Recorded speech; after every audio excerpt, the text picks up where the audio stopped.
Good afternoon, brothers and sisters, and our distinguished, His Excellency, Beesbrook, who is the head of the European delegation in Trinidad and Tobago. Welcome, sir, and to all of you. And to my teacher from Holy Faith Convent, Dr. Byron. Thank you for coming.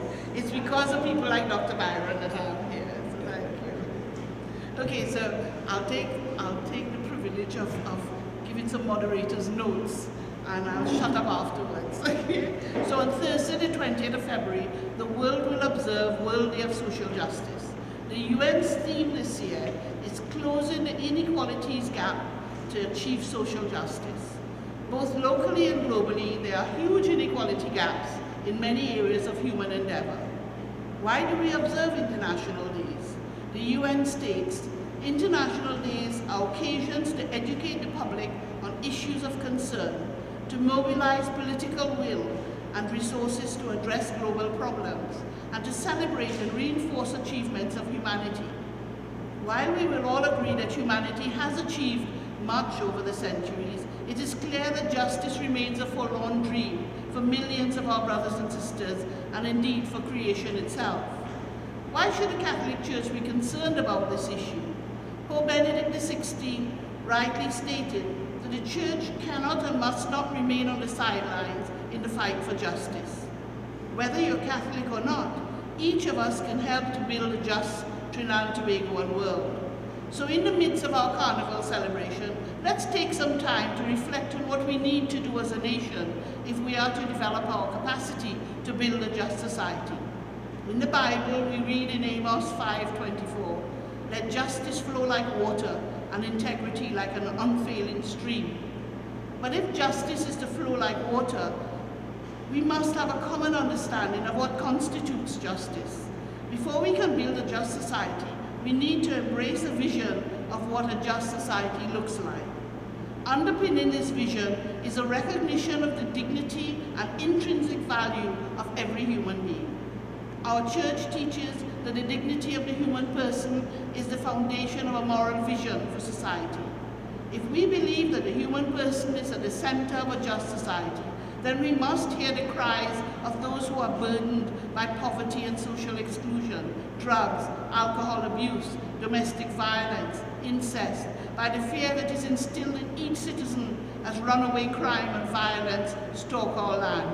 A just society responds to the plight of socially displaced children, who we call street children, the differently abled, the homeless, and the mentally ill, for whom there is no comprehensive care, the sick who cannot afford to pay for private health care and who do not have access to adequate health care, those who do not have basic amenities or who languish in our prisons awaiting trial while the wheels of justice grind ever more slowly, the dropouts from our schools and those whom the education system has failed, those who eke out a living on less than a living wage, the needs of the migrants who come to our shores seeking peace.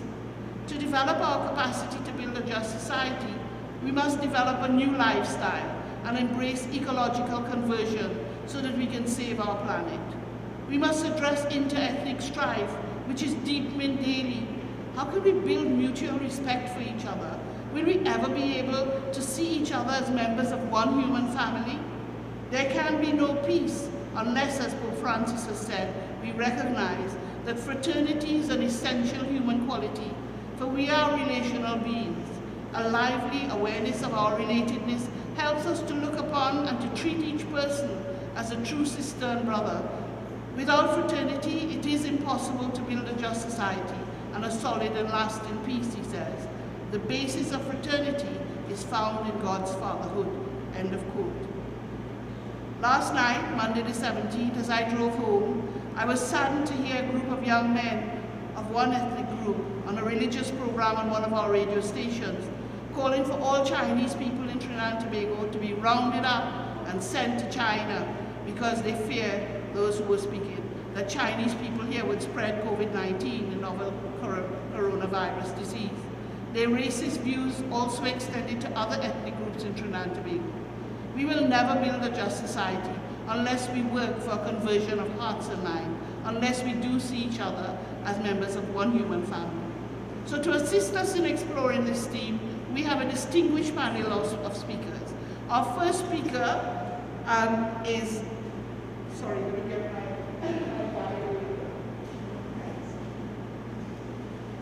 Our first speaker this afternoon will be Professor Rosemary Bell Antoine, who is the Dean of Faculty of Law, and she is also a Professor of Labor Law and Offshore Financial Law at the University of the West Indies.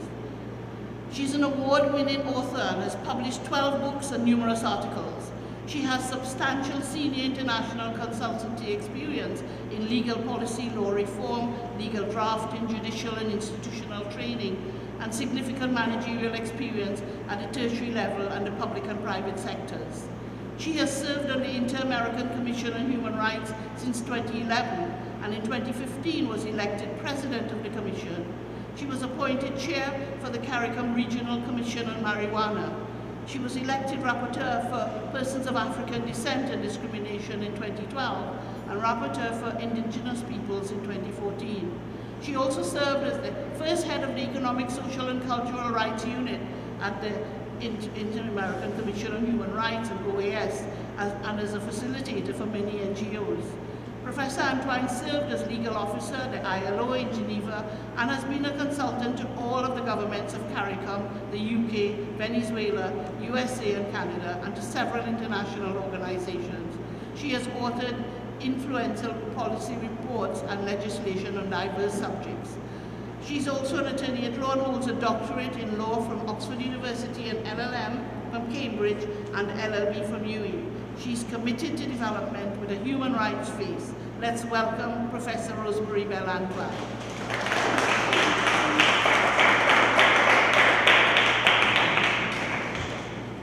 Those my Rima people clapping so heartily. Bias in the audience. Thank you, Leila. I didn't expect to be first. I just gave him a class, but that's all right. When I first heard this topic, my first challenge was where to start. Are you hearing me? Is the mic ready on? Because there are so many instances where that we can identify in our society which tells us that we do not have a just society. Of course, I'm speaking from a legal framework as a legal scholar, but I wanted to pause for a moment to note that this year we celebrate 50 years of the Black Power movement in 1970. And I want to locate this within the context of social justice, because that is what it was all about. And it was about race, yes, but I think it was also about class and about disparities between peoples in Trinidad and Tobago. So the ways in which race and class intersected at that point, and I think these intersections are often invisibilized in Trinidad and Tobago. It was the first time in our history, perhaps, that Africans and Indians unite. That was one of the mottos. They came together in a common purpose, and these were indeed the marginalized peoples of the time. And one would argue, still to a large extent, that is the case. Perhaps few of you know, because I know this is a Catholic society driving this, that Archbishop Pantin, one of our unsung heroes perhaps, in fact supported the Black Power movement. He had made a great public statement as such, and he was planning to march at a time when the government did not.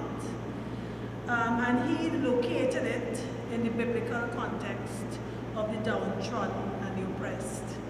And it's not an accident that just a few years afterwards, his brother, Father Pantin, started Silvol in Laventille, which was his own attempt to reach out to try to provide some kind of social justice. But I think in Trinidad and Tobago, we are very infamous for ignoring our history lessons. Whether it is 1970, 1990, and I know that is problematic, or 1937, just Tubal-Raya was part of them. But I think in some way, all were located in attempts to level the playing field, one at least might have been misjudged or the context and ended up being counterproductive, but let us acknowledge that it was at least ostensibly identifying those social inequalities. Today I look around, and as one of my hats is labor law, and I see that we see unions as being troublemakers. That's where we've gotten to. How easily we forget where we were before. So as a legal scholar, I can translate the social justice imperatives into distinct and profound principles of law. For me, I question to what extent law and our legal framework, which I have always believed must be the engine of social change and direction, has fueled social injustice or not. Some principles, of course, reside in our constitutions. We're all familiar with them. And some in individual statutes, particularly anti-discrimination law. And I would add labor law there. And I say that because to me, the right to a job, benefits, and decent conditions of work remains a vital component of social justice. It's one of the ways in which we balance our societies. Education, of course, is another. And I can spend a whole day talking about how unequal education is in this country, and I'm sure it'll be controversial. I have, in fact, given a lecture on that. But I had to choose some of the areas.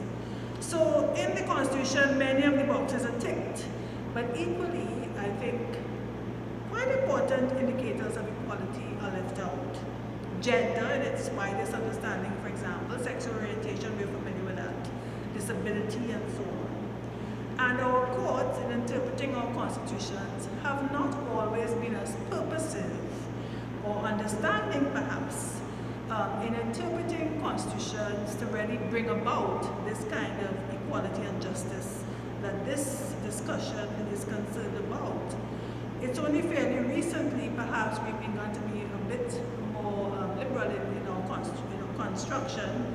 And I'm thinking, for example, of the Jason Jones case a couple years ago on sexual orientation, where the court looked to grounding principles of equality, dignity, and the right to privacy, which some of my counterparts would have had us believe doesn't exist, which I always thought did, to find rights in terms of sexual orientation. But more importantly, until recently, in terms of discrimination, our courts were very limited in their approach in terms of constitutional law, and we required that a person prove malice or bad faith in order to prove discrimination. When all around the world we know or should know that discrimination really is about equality of outcomes, because you can be very discriminatory and unjust even if you say you didn't mean to, and I think all of us would understand that. So that was the right rubric for anti-discrimination, and we're only now coming to terms with that in our constitutional framework. And so we impose self-limits on ourselves. We have an Equality of Opportunity Act, of course, and hopefully Justice Prowell will join us, now kicking into gear. And the tribunal, on which Leela serves quite admirably, is tasked to catalyze very core notions of equality and non-discrimination. Only a few years ago, it took us a long time to really operationalize that whole setup. We only recently got a tribunal, although the commission was there. And I'm still not convinced that the tribunal and the commission are given the respect that it deserves in terms of its status as a judicial body. It is charged, however, with cultivating and protecting key principles of equality and fairness. And part of that task is to really educate the public, because the public, as you just heard, is seeped into these notions of inequality and justice. That's what we were brought up with, and we need to be re-educated. There's still a body of jurisprudence to be developed by the EOT. It's a work in progress. Right now, and I'm seeing in the audience someone who, my own human rights clinic, which I started a couple years ago, we currently have a landmark case on disability. The first case, mental disability before the tribunal. We'll see what the outcome is, mental disability and employment. And that will test the understandings of our core principles of equality, such as the principle of accommodation. Because if you think about it, in terms of a just society, we must always be able to reach, what did the Bible say, the most downtrodden, etc. So what more persons living with disabilities? The notion that we have to value equality of outcomes, not equality of treatment, because clearly not everybody starts off from this same space, and that's the only way that we can ever get equality for certain of our peoples. I always look to labor law because in this arena, despite the history of 1937 and Buzz Butler, Trinidad and Tobago, I'm not too sure many people know this, Trinidad and Tobago has the dubious distinction of being the only country in the Commonwealth Caribbean without a prescribed set of labor and employment laws. We don't have basic standards, we just have our Industrial Relations Act, which was really, let's face it, enacted in an attempt to restrict unions, and which provides protection ultimately only for unionized workers. And thankfully, the Industrial Court has done a fairly good job of being quite elastic in the principle of unfair industrial relations practice. So we have some. Right now, I'm a member of a task force, and it's not the first one, I'm told. For many years now, we've been trying to create laws, basic employment standards. There's no right to a job, there's no protection against unfair dismissal. All of these things are quite standard in other countries, even in our own region. So where do we even begin to talk about equity and social justice? And the way in which other areas of law, such as company law, which we often don't think about, or property law, for example, I think exacerbates those huge gaps in our laws and in our societies. And this was brought into stark reality a few years ago with the ArcelorMittal case. If you recall, there was a judgment in industrial court which was in favor of the workers and would have cost the employers some money. And what did they do? They retrenched everybody, closed down the plant. That was only half of it. When we got to the legal framework, there's a Company Law Act which has a list of creditors, and everybody else get paid except workers. They're almost invisibilized in the eyes of the law. And we are yet to change that provision in terms of hard-earned severance pay benefits and pensions. So that's where we are. And even when we do have laws, as I'm sure many of you know, in these core areas of labor and so on, they're often not enforced. I know many examples of employers who don't pay NIS, who don't pay workers' compensation. We can go on and on and on. And I started with some hard law before I made the point that I hope is becoming more obvious. And that is, I do not think that our laws and legal system has made that conscious leap forward that is required for genuine social re-engineering, that really sits down and constructs a law and legal system that is concerned about social justice or even about equality. I am not saying that we have ever done that. Even our constitutions were to a large extent borrowed from elsewhere and did not have the kind of engagement that we should have in a constitution. We don't see that the priorities of the small man, the little man, as the case may be, would have been truly identified and addressed by law with a view to social justice. You know, Justice Prowess, I'll just pause while she rejoins us. I was just talking about your tribunal, Justice Prowess. I appreciate that.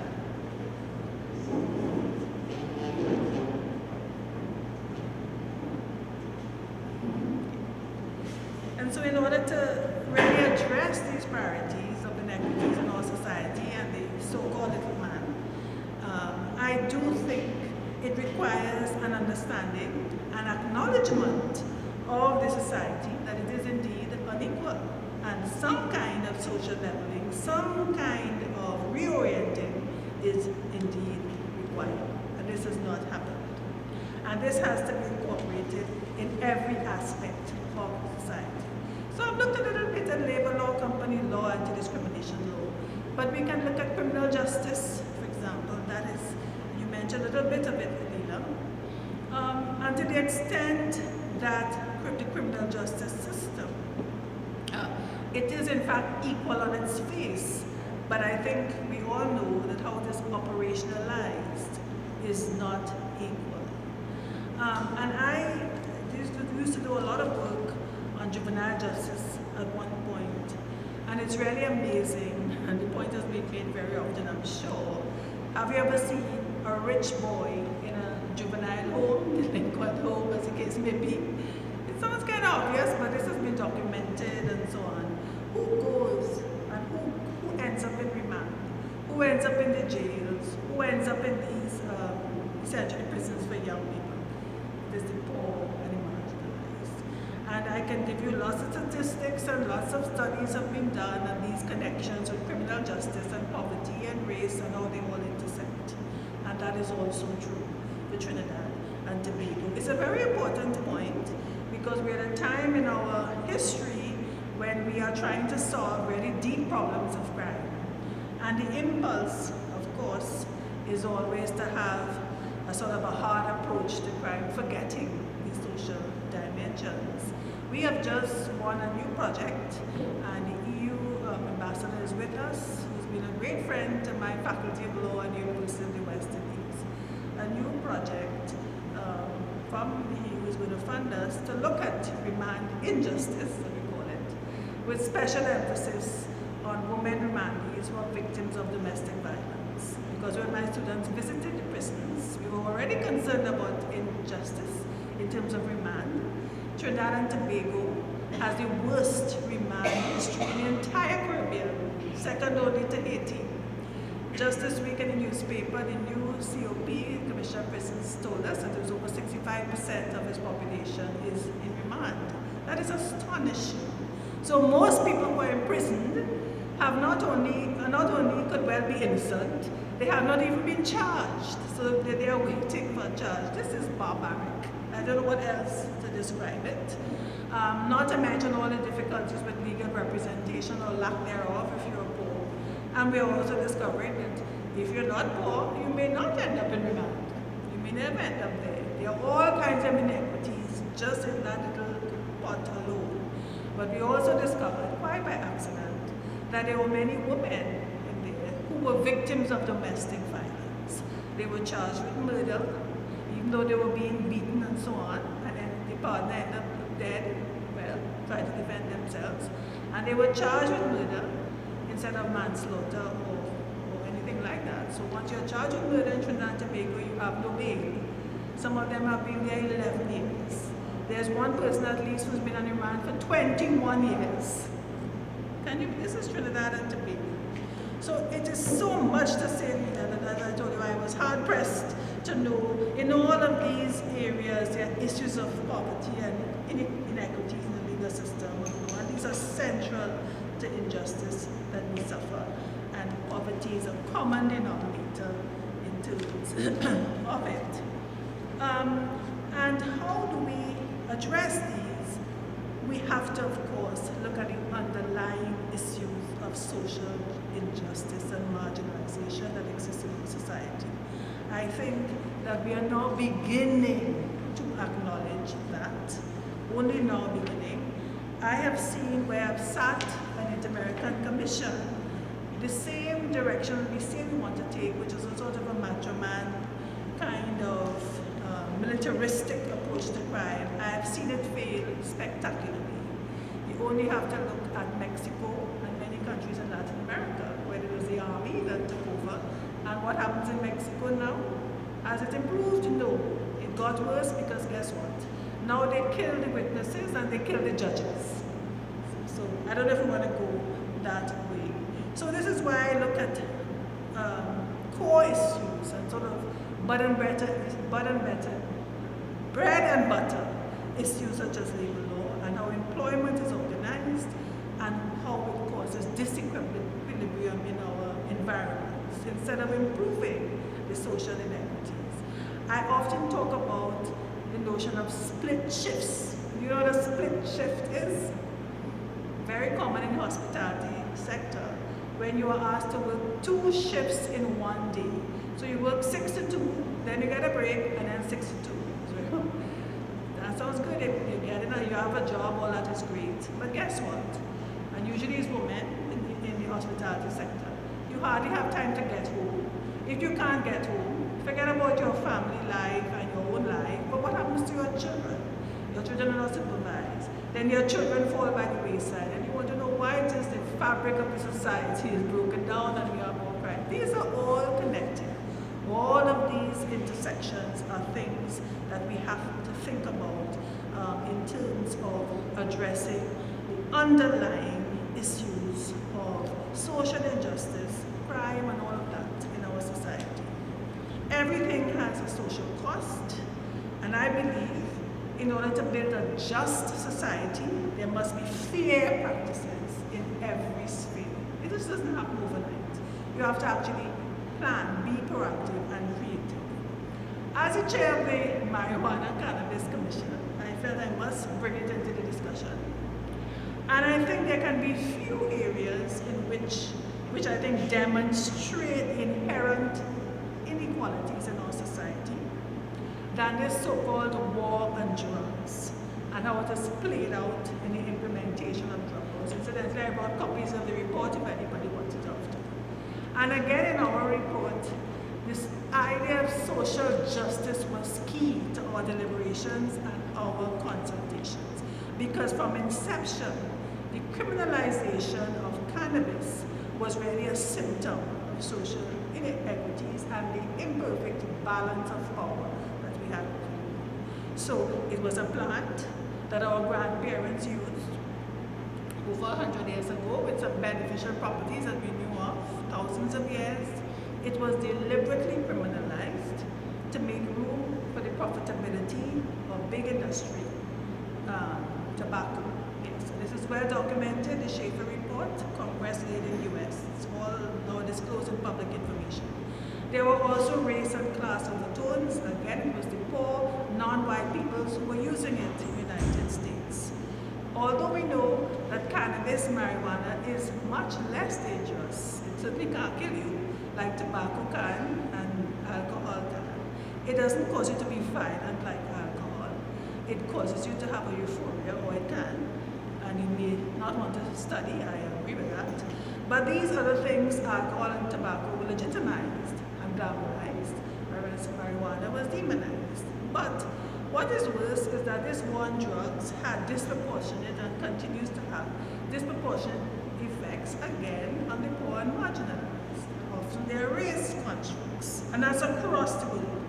And what was interesting when we spoke with police, because we did, we had assistant commission on our commission, they told us, yes, we target the poor little black boys on the street. They told us so.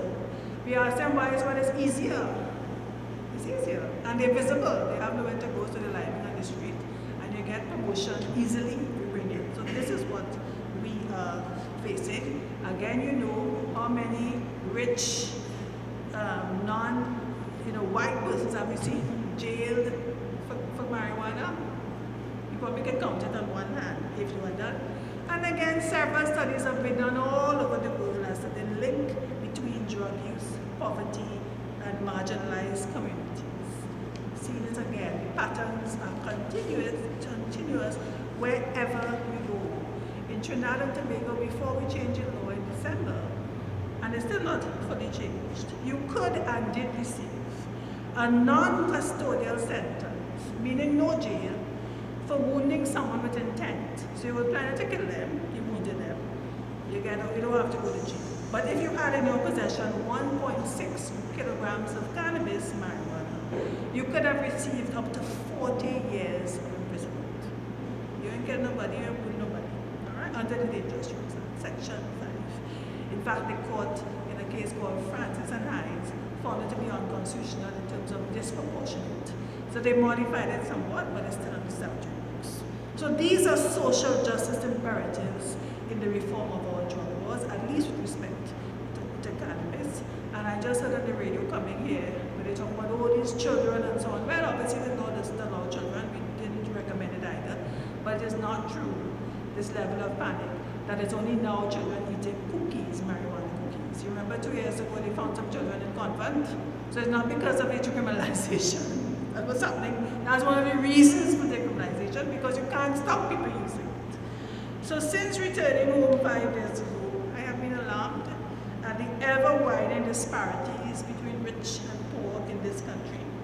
And it's not only about money, I don't think, but it's about how we construct class and how we measure the worth of persons. If we want safe societies, I believe we must have just societies. And there are so many other issues I can talk about, but I will leave you with one of the topics that I know the Catholic Church has been doing great work on, and that is the issue of migrants. That, as you know, we had done the first hearing ever, historic hearing, before the Commission, the American Commission, from my faculty on migrants. And we were fortunate to have with us the Family Planning Association of Trinidad and Tobago, which is my other head, because they had been asked by UNHCR to provide services for Venezuelan migrants. And so we are continuing our work, but that is a whole kettle of fish because we see every day at FBAT. So we had our hearing, yes, we had an amnesty, but every day at FBAT, we see the kinds of abuse that Venezuelan, in particular women, are enduring. And the way they have been sexualized and objectified in a very short space of time. So I hope that the Catholic Church at least be able to continue that work, and maybe others will raise other issues, but thank you for the opportunity.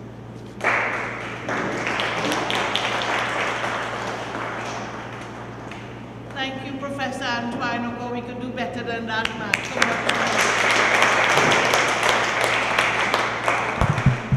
Thank you. Here's a stalwart who has been promoting justice, social justice for years, and has really been an inspiration to me and to many others. So thank you, Professor. I want to call to the podium now honor Madam Justice Donna Prower-Raphael, who is the chairman and sole judge of the Equal Opportunity Tribunal. I had the honor to sit on the tribunal for 4 years, 9 months, and I limited office at the end of January. Her honor had a distinguished practice before her appointment in civil litigation and advocacy, representing both the government and the private sector. She is a former senator in the Republic of Trinidad and Tobago, and her honor has served on several government bodies and held directorships in many private companies. She has lectured in law and authored several legal publications. She was admitted to the bar of Trinidad and Tobago in 1986 as a barrister. She is a certified arbitrator and mediator and a member of the International Bar Association, the Chartered Institute of Arbitrators in London, and the Law Association of Trinidad and Tobago. She also served as the Honorary Secretary of the Law Association of Trinidad and Tobago. Her honor earned her master's degree in law from the Robert Gordon University, Aberdeen, Scotland, and a Bachelor of Laws upper second class honors from the University of the West Indies at Cave Hill, Barbados. She holds, among other professional certifications, the Legal Education Certificate from New Woodin Law School, and is admitted to practice as an attorney at law in Trinidad and Tobago. Please welcome Madam Justice Donna Prower-Raphael. Thank you so much. Good afternoon, Madam Moderator, my dear friend, Mrs. Ramdeen. Through you, could I please honor all friends at the head table and bring compliments from the Equal Opportunity Tribunal. Mrs. Ramdeen, who I miss so much these days as she has left me just a few weeks ago, the 31st of January, having served with me since my appointment at the tribunal. We're sort of managing without her, but I'm not too sure how long we can do that, so I have some plans for her that she knows about, but I've decided to give her a little sabbatical. So I thank her for the opportunity to be here this afternoon to introduce the court at the tribunal and to just perhaps offer a few words as to what we do on this very important day that sometimes we overlook because so many things are happening. Social justice is one of the pillars. If you go through the state documents, you will see that social justice is one of the pillars of the philosophy of the state. It is also one of the pillars of Catholicism and of Catholic doctrines. It forms part of the philosophy of the Bible. And at the core of it, its tenets would be human rights, access to justice, and equity. The Equal Opportunity Tribunal is at the helm of that triangle because we join all of the points together. So that I am particularly pleased to be here this afternoon, to be part of this occasion as we speak about social justice. I was just whispering, and you may have seen me whispering with Professor Antwi, as she said, the court needs to be doing, playing more. You need to be hearing more about the court in the areas, in these kinds of areas. And the court is a work in progress. It's coming along.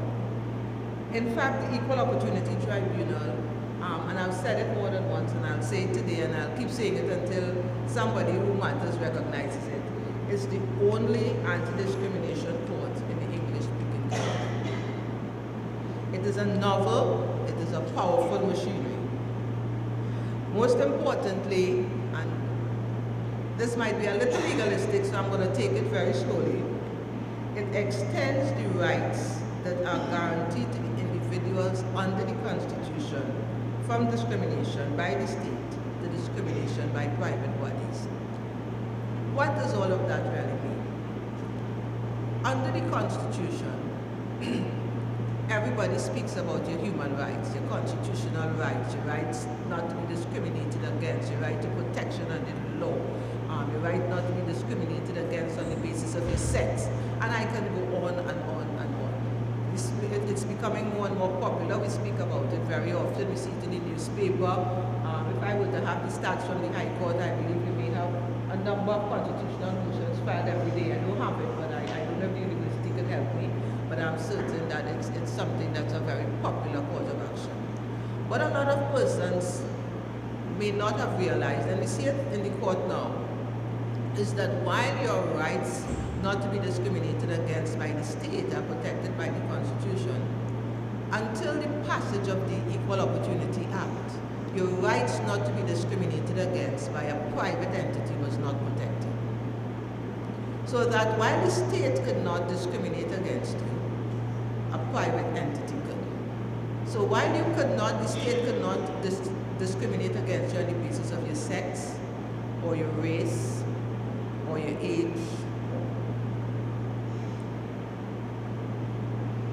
until the passage of the Equal Opportunity Act, a private institution could do that. And you had no redress. And that is one of the most important things that the Equal Opportunity Act did. It leveled that playing field and gave persons the opportunity to seek redress for discrimination by private entities. So that now, if you go to a hotel, for example, for accommodation, and you believe that you were denied accommodation, and you have good reason in law for believing that that denial was discriminatory, you can bring an action, or you can bring a complaint at the Equal Opportunity Commission, which I will explain in a second.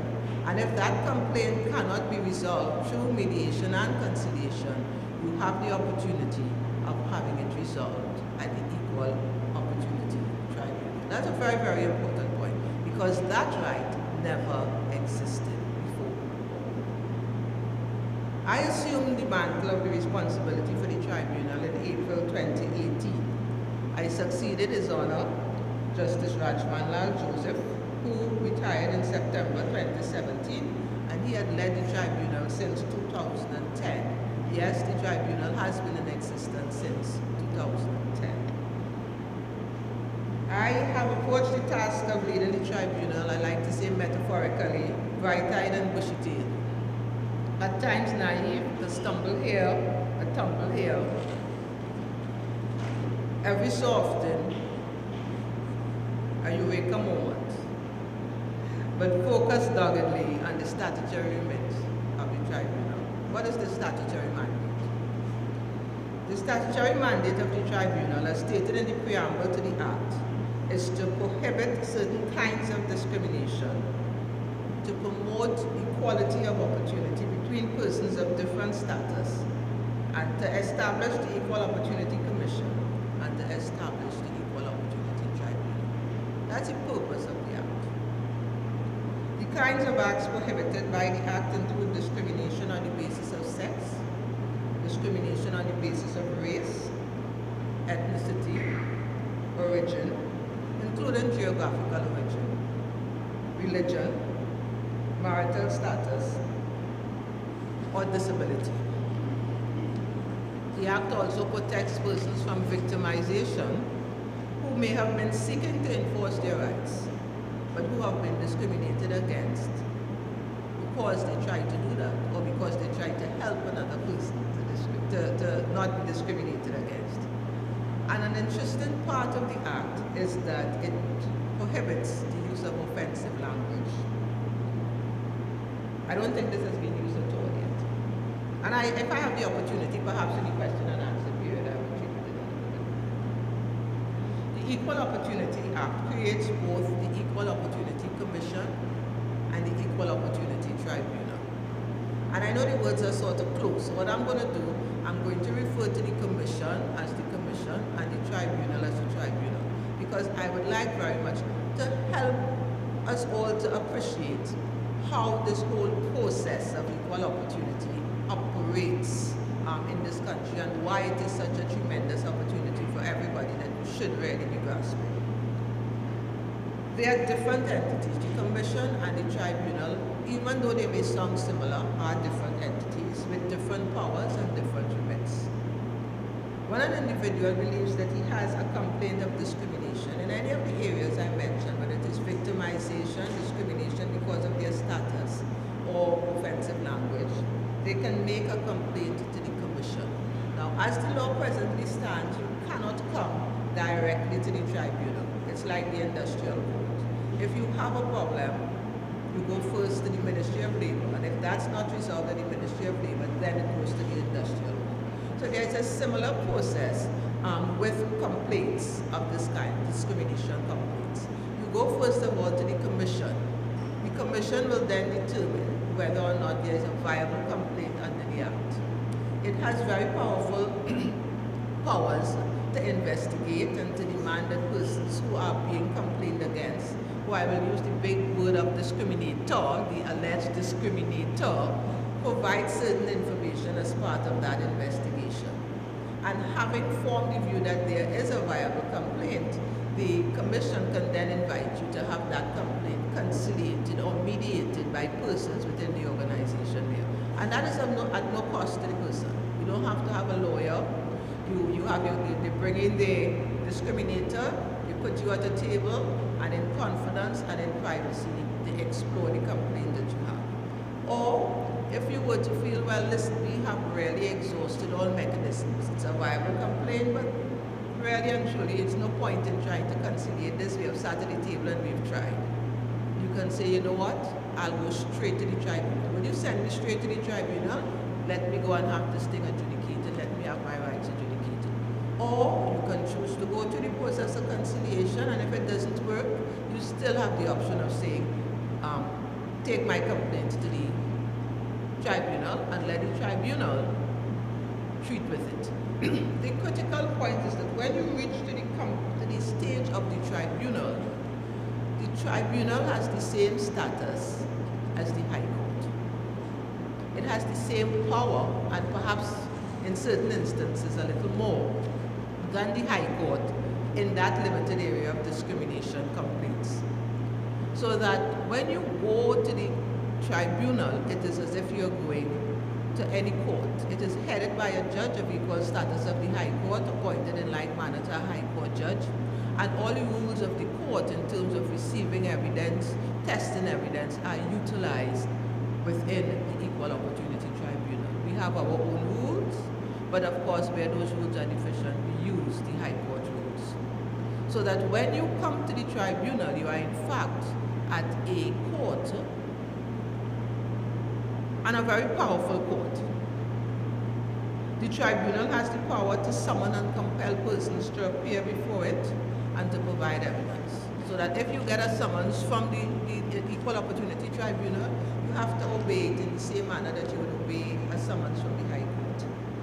The tribunal has power to grant injunction, so that if, for example, there's a problem at the office, I don't like to use sexual harassment because it's too prevalent, and I know you're going to ask me plenty questions about it. So let's say there's a problem on race, and you believe that for some reason you are not being given, you are being treated unfavorably, you're not being given the opportunity for promotion because of your race. But the appointment is imminent. It's going to happen soon. You don't want to wait 2 years for the court to determine what's going to happen. You want something to happen before that person is appointed in the position. You want to be able to go to the commission and make a complaint, and before the appointment is completed, you want the court to be able to do something to say, wait, hold it a little bit. Don't make that appointment now. Wait, let us see really whether or not there is discrimination taking place before that appointment is made. And the tribunal, and few people realize that, has the power to grant that injunction on proper evidence. So you can now go to the commission and say, listen, this is an urgent matter. The commission has the right to look at it and determine whether it thinks in its own wisdom that this is so, and they can refer it to the tribunal so that it can consider giving an interim injunction to stop or to restrain any action that appears on the face of it to be against the act. And that's even before the complaint is in. And that's a very, very important power that the tribunal has and has not been using. Because for most persons who have a complaint along these lines, what you require is immediate relief. You don't want to wait 2 years. You don't want to wait 5 years for you to lose the work, and then you have to go away to find something to do. You want now at the point that it is happening to have relief. And that power is already there in the tribunal. The tribunal has power to make unlimited awards for compensatory damages. So if in fact you're not able to stop it, you don't get the injunction, or you didn't know you could get the injunction, and you go through conciliation, and then you reach up to the tribunal eventually. The tribunal has the power to make an award of damages that will compensate in circumstances where you have suffered losses, and you can show that you have suffered losses. And that power is not like the magistrate court restricted. It's an unlimited power. Of course, it's not going to be exercised in an ad hoc manner, but in an arbitrary manner. You have to prove the loss, and we have to be satisfied that there is a real reason for doing it. But you have the power to be compensated.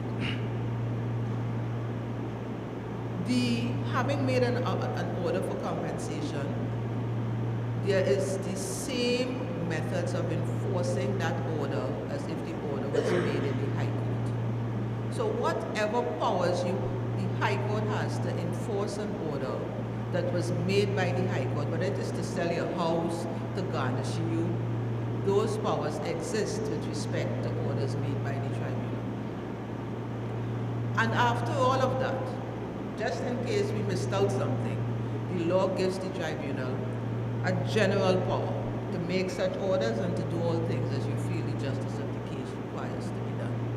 So it's a lot of power to treat with this issue of discrimination, and it's just literally sitting there waiting to be accessed. The court is now fully operational, and the number of cases coming before the tribunal is increasing. As we embrace our first decade of operation, we have several exciting events planned. The tribunal is presently located in Chaguanas, but we are seeking to have a registry established in Port of Spain, and we are hoping to have that done in the not too distant future. We have recently been able to reintroduce at the level of the tribunal mediation services. So where, for example, a complaint would have been referred to the tribunal, and after having seen what we in law like to call the pleadings, in other cases, the complainant gets his opportunity to put his case on paper and add all his documents there. The respondent gets an opportunity to put their case on paper, add all their documents there, and both sides in a sober court atmosphere is able to look at it are able to look at it with the assistance of the court, we now have available mediation services we have reopened that we can say, well, maybe this is still a matter that can be resolved. Now that we are looking at it like that, maybe we're looking at it with a different eye. We don't have so much emotion in it. Let's see if we can resolve it. Because mediation is always the best way to resolve, or conciliation is always the best way to resolve a dispute.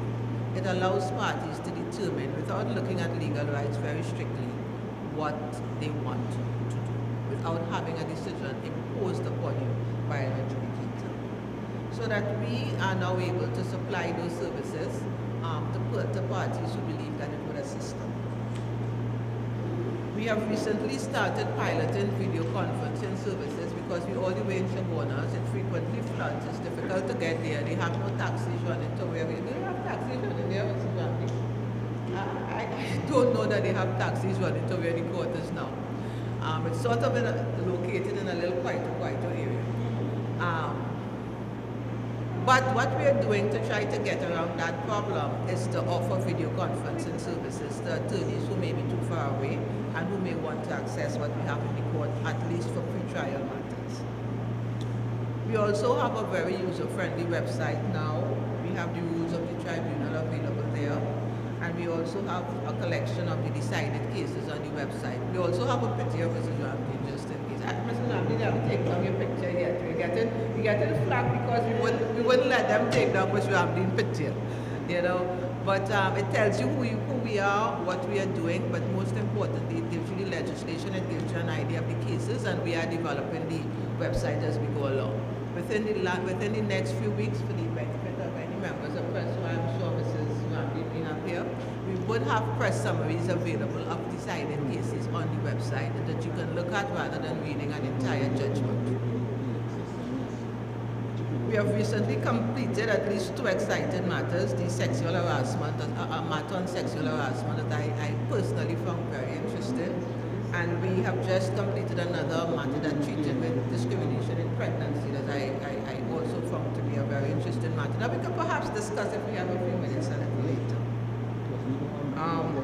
We are very excited to smile at Professor Antoine and to remind her that we have started some discussions about doing a human rights foundation that we intend to follow up on, and that that I am looking forward very much to doing, I believe, a lecture or 2 this year at the university so that we can begin introducing the jurisprudence that we are developing at the tribunal, at the university, so that law students can begin making use of what we are doing.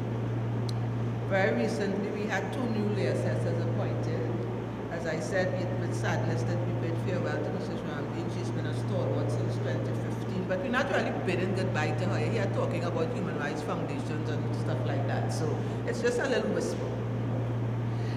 Notwithstanding that the court is becoming very busy, I believe that there is still room. I believe there is still room for the use and resourcing of the court. I look forward to the question and answer period that I hope I'll be able to assist in understanding how you could better utilize the tribunal. I very thank Mrs. Ramsey for this opportunity.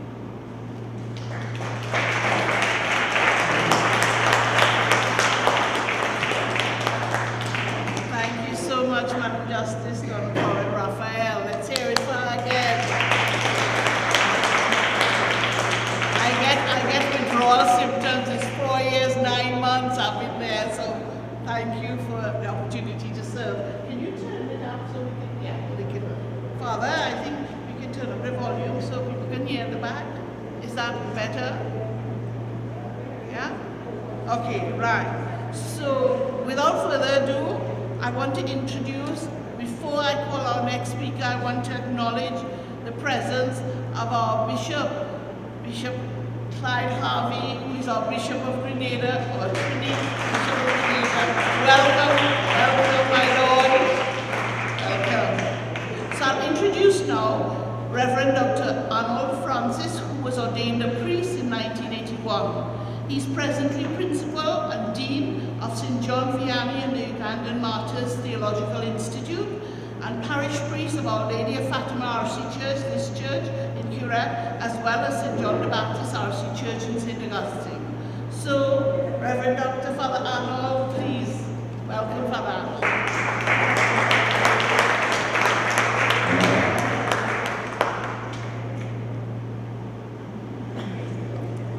So thank you very much, members of the head table, ladies and gentlemen.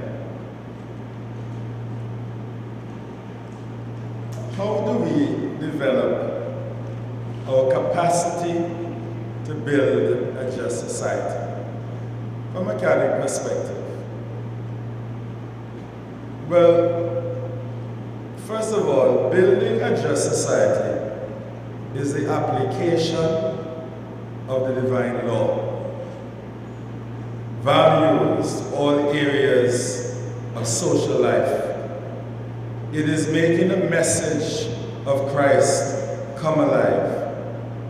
Now, this activity falls under the Catholic social teaching, and of course, here in Trinidad, that Ms. Leila Ramney is responsible for Catholic Commission on Catholic Social Justice. So, thanks very much for inviting me to share this occasion with you. Now, what are some of the capacities to be developed that are indispensable for applying and integrating Catholic social teaching in all areas of social life? In the first place, the faithful and all people of goodwill must understand that the Catholic social teaching is rooted in our faith and our relationship with the triune God. That makes clear that Catholic social work is not secular humanism, but charity, or one may refer to it as Christian humanism. We build the capacity first through promoting awareness and knowledge of Catholic social teaching. I'm sure if you ask a lot of Catholics, what is Catholic social teaching? They have no idea what we're talking about. So one way to build capacity is to promote awareness and knowledge of those teachings. Second, with regard to methodology for passing on such knowledge, it is important that we educate for personal transformation and for social action and social transformation. Such purposeful education will again make clear the type of attitudes Christians should have towards social justice. Third, we empower and bring people to the point where they can critique their present circumstances with a view to change if the present situation is detrimental to authentic human progress, or simply to improve the social context for well-being. Fourth, our relationship with God must occupy the most prominent place, because unless God build us our house, in vain do we labor to build it. And happy are those who follow God's law and seek Him in all their hearts. The biblical rules of social justice underline that social justice is not an appendage to our Christianity, but is part and parcel of what it means to be Christian.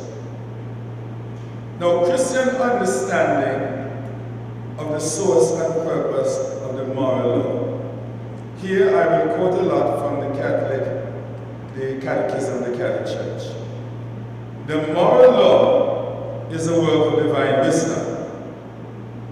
Its biblical meaning can be defined as fatherly instruction, God's pedagogy. It prescribes for man, woman, the ways, the rules of conduct that lead to the promised beatitudes. The law is given for the common good, with humans' final end in view. There are different expressions of the moral law, like the eternal law, all of them their source in God. The natural law, the revealed law comprising the old law and the new law. The new law is the law of the gospel, and finally we have civil and ecclesiastical laws. From a Christian perspective, the basis for all laws and relationships is the moral law. The natural law for us is a light of understanding God placed in us. It is written and engraved in the soul of each and every person. It enables human beings to discern by reason the good and the evil, the truth and the lie. It is human reason ordaining human beings to do good and forbidding them to sin. It shows us the way to follow so as to practice good and attain our end. For the church, the natural law is the Creator's very good work, which provides a solid foundation on which people can build the structure and moral rules to guide their choices. Indispensable moral foundations for building the human community. It provides the necessary basis for civil law. However, the precepts of the natural law are not perceived by everyone clearly and immediately in the present situation of sinful humanity. In this situation, we need grace. And this is where we recognize the need for redemption. From the very outset of history, man abused his liberty at the urging of the evil one. Man, they set themselves up against God and sought to obtain their own goal apart from God. The Apostle Paul experienced a certain moral impotence, and his freedom was flawed. He experienced himself as in need of redemption. For him, this experience is universal, since all have sinned and are deprived of the glory of God. Through the sin of Adam, all are under the dominion of sin, and in a condition of hostility towards God. It is this distortion or alienation from God that prevents humanity from perceiving God's will clearly and immediately. Now this breach must be healed. The redemption or reconciliation is situated in Christ, where his suffering and death go into the wounds of the breach, and his resurrection transforms and confirms God's reconciling work in himself. This redemption starts and ends with God. With redemption, humanity regains the capacity to restore communion within the alienated self and with others, and desire God and his law. In 2 Corinthians chapter 5, verses 18 to 20, Paul expressed that redemption is all God's work, a gift of God. He reconciles us to himself through Christ and entrusted to us the message of this reconciliation. We must therefore find our place in God's work of reconciliation in our families, in individual lives, and in our communities. 8 principles of social justice that every Catholic should know and practice. The life and dignity of the human person. That human life is sacred, and that the human person is the foundation of the moral vision. It is said that the measure of every institution is whether it threatens or enhances the life of the person. God did not create people to live in isolation, but for interpersonal communion, to develop society and community. Because by his innermost nature, man is a social being. And unless he relates himself to others, he can neither live nor develop his potential. The human person is then relational. Jesus prayed to the Father that all may be one, as we are one. Here we recognize a Trinitarian spirituality, which implies a certain likeness between the union of the divine persons and the union of God's children in truth and in charity.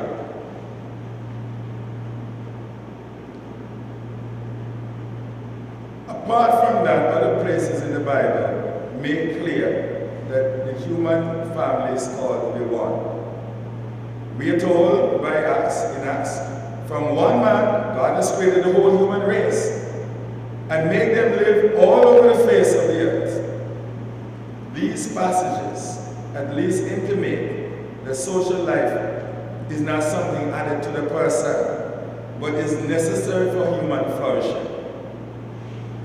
We can talk about rights and responsibilities. Again, the Catholic tradition teaches they are endowed, the human person is endowed with basic human rights and corresponding responsibilities. Most of us know about those rights, but we're trying to look at these things that we need to know, that everybody to know. The call to family and communion. This means that everybody has a right to have a family and to live in a family. Subsidiarity and participation. A smaller social unit must be given the right to make decisions in matters at the lowest reasonable level. Government intervention should be sought only when the smaller unit cannot adequately fulfill its tasks. All people have both a right and a responsibility to participate in and contribute to political, economic, and social life. Preferential option for the poor and the vulnerable. The health of a society should be decided how our most vulnerable members, like the homeless, the addicted, the refugees, the migrants, the elderly, and children in the womb, how they are faring. Pope Francis calls attention to an economy of exclusion and a globalization of indifference, where one becomes incapable of feeling compassion. Such societies deny the primacy of the human person and reduce the human person to one of their needs. Pope Francis noted that in such societies, people are not just exploited, but become outcasts, leftovers, and throwaways. The Church wishes to care for and relay God's face of compassion to the vulnerable members of society, in keeping with God's will expressed in Matthew 25:21-46, where Jesus showed us that we must care for everybody. Whatever you have done to the least of my brothers and sisters, that is what you have done to me. That goes well with the saying that no one should be left behind. Then we could come and talk about the dignity of work and the right of workers. Otherwise, you find that our people are enslaving one another. We can talk about solidarity and dialogue. And solidarity not only between people within the same society, but among the nations of the world. That people must be able to have dialogue and solidarity with people elsewhere. We talk about also the care for God's creation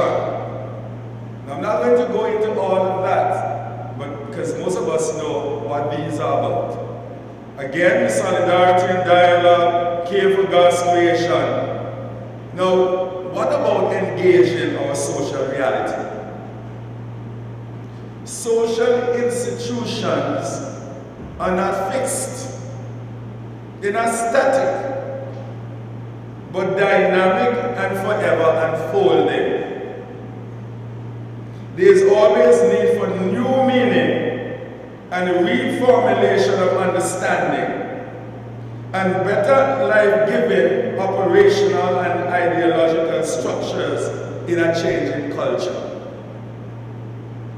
Through the use of theological and creative imagination, the faithful, the people of God, the people of the world, the people of this society must be trained to critically engage all areas of their social reality. Test the validity of the present structures and values to guarantee well-being for all, no one left behind. And envision and disclose new possibilities for social reality in the present. Kenneth Hines, in an article, Catholic Social Teaching and Building a Just Society, the need for a ceiling and a floor. He noted that we must acknowledge two types of structures at work in any culture: ideological and operational. Operational structures refer to the patterns of behavior that make up our social world. And he mentioned zoning laws, tax systems, international trade agreements, healthcare system, money and banking policies.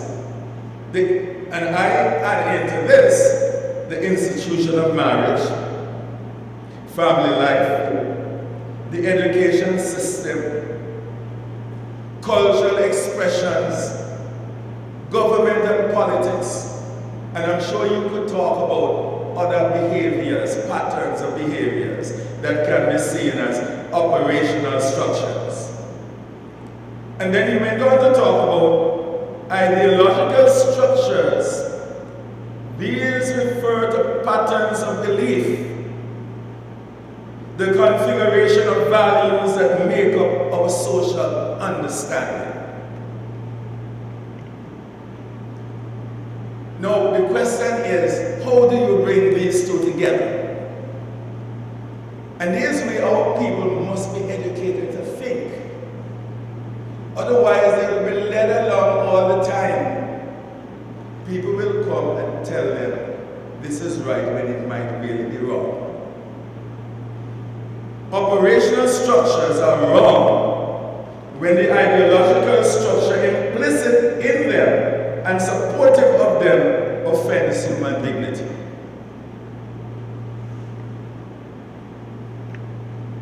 That's very important. The value governing your society, your politics, is wrong, then the whole thing is wrong.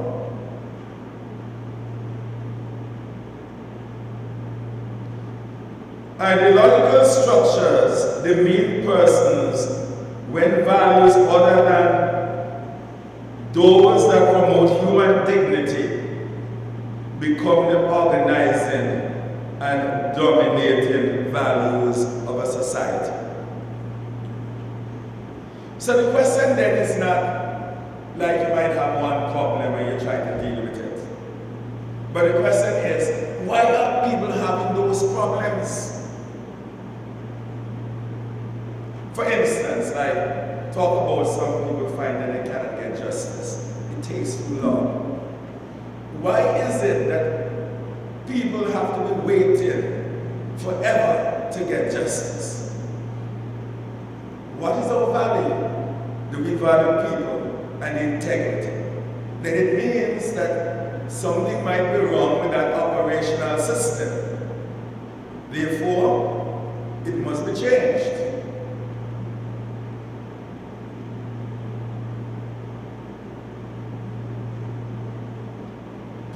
third task in promoting social change is to analyze the values of a culture, to awaken different moral sensibilities, calling for new images of what might constitute human fulfillment. To bring about changes on the operational level, there is need to transform or alter the ideological level. Therefore, the Christian community is to be effective. If the Christian community is to be effective in bringing about social change, a dual focus is necessary, addressing both types of structure, operational and ideological, looking at our behavior, our institutions, the behavior, and looking at our values to ensure that the values that we hold dear will make our institution good and capable of building or establishing a just society, not only for some, but for all. And I thank you.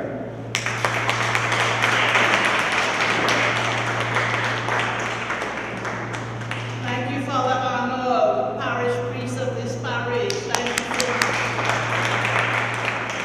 Founder of Conversations Over Coffee with Charlene Petro, a breakfast training event targeting managers and CEOs, and she's also the founder of H2H Leadership Forum, a skills development forum for leaders. She served for 10 years as the director of the Employers Consultative Association of Trinidad and Tobago, where she was the national employers representative at international HIV and AIDS conferences. Charlene is the immediate past president of the Association of Female Executives of Trinidad and Tobago, and at AFET, she's a mentor of its REACH mentorship program, which is delivered to teenage girls throughout the country. In 2018, she had the honor to be the moderator for Trinidad and Tobago parallel session at the United Nations Commission for Status of Women in New York. Additionally, Charlene volunteers for the Society of St. Vincent de Paul and is a facilitator for her parish's Theology of the Body program, and I understand that this is Charlene's parish. Welcome, Charlene. Welcome.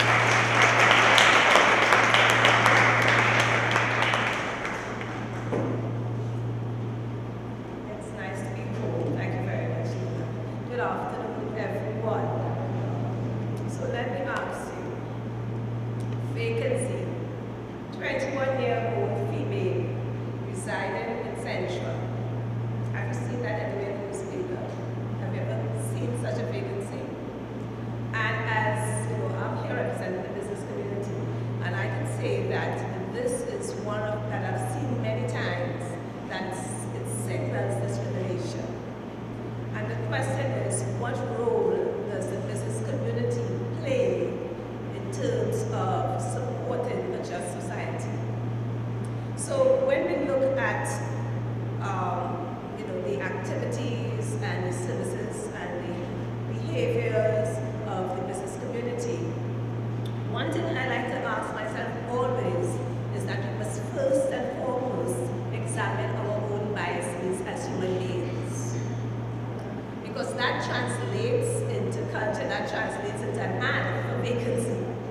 So the first thing we must do is examine our biases, looking at all processes and structures within the organization, the whole cycle of the employee from recruitment to separation.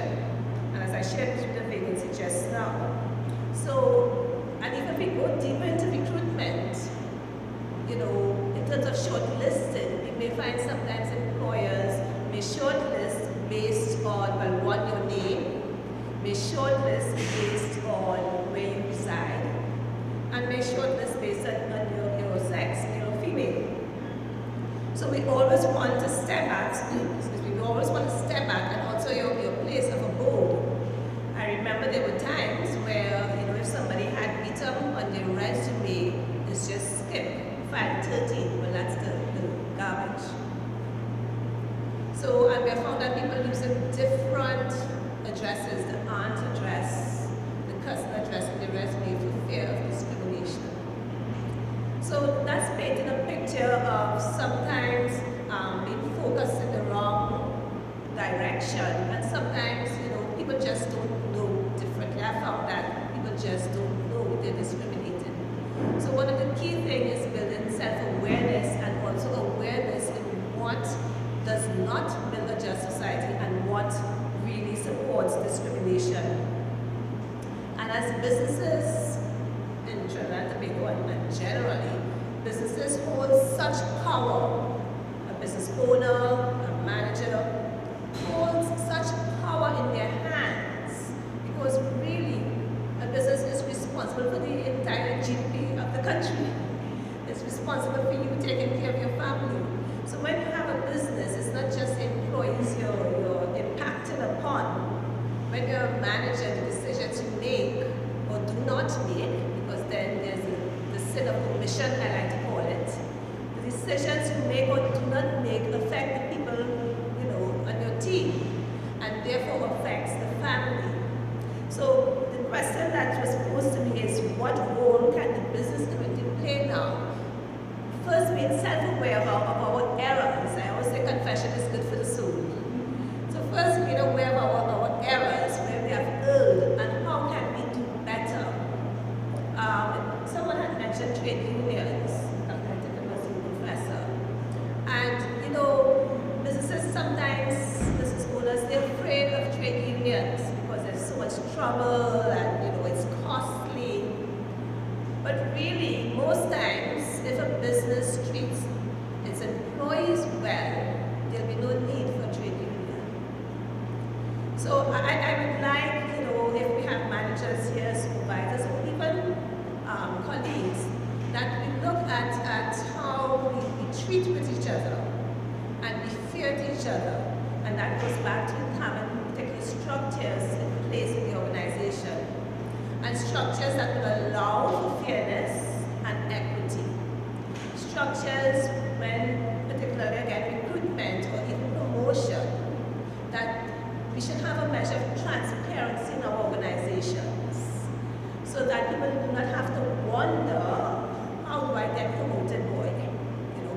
Wonder after 2 years, do I move up or do I get an increase of even vacation days, a simple thing as vacation days?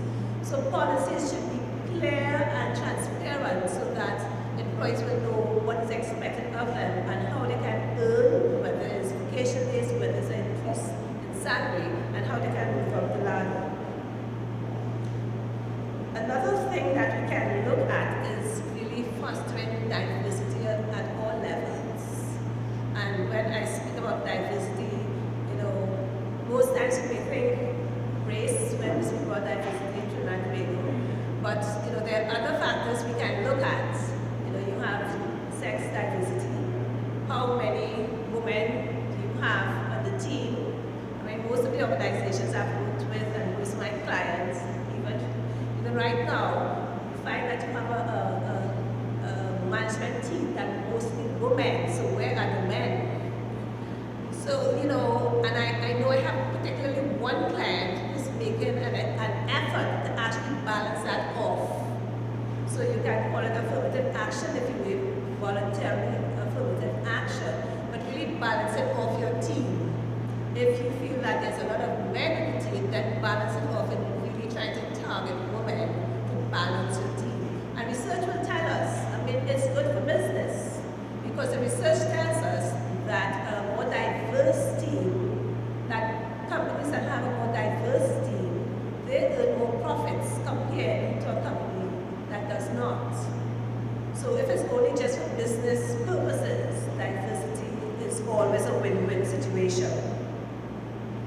And then to us as employers, as managers, as supervisors, and I'm going down to say even as employees, that there are things we can do that can support a role in a just society.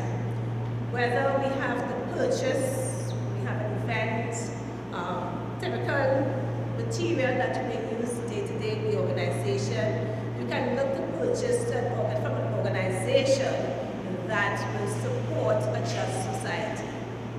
So that's one way in terms of creating an ecosystem for the organization, that you can choose your vendors based on how they support. It may be a charitable organization, you may need furniture, you may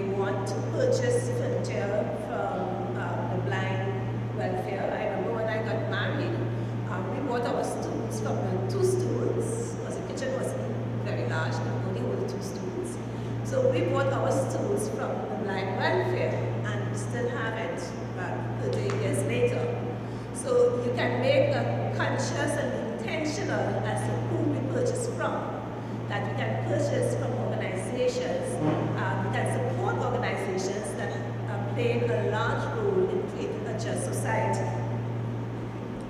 Another matter that employers, businesses can look at, and this is at the management level, is pay equity. And we know that is a big one when we look at male, females, women, men, that women are underpaid in comparison to men, and this is basically worldwide. And the question is, how do we become a society of businesses where people are paid based on what they bring to the table and not whether they wear a skirt or wear pants? So I think that is critical as we move forward. And next 2 weeks we will celebrate International Women's Day, the 8th of March. And that is a day that focuses on gender equality. And there are many things that, that contributes or will support having gender equality. And one of the things in Trinidad and Tobago that we're afraid to share is salaries. Companies think that employees shouldn't know the salaries of the various positions. And by not sharing salaries, that means that women are not in a position to negotiate when they reach the table. So that is one thing that I will recommend.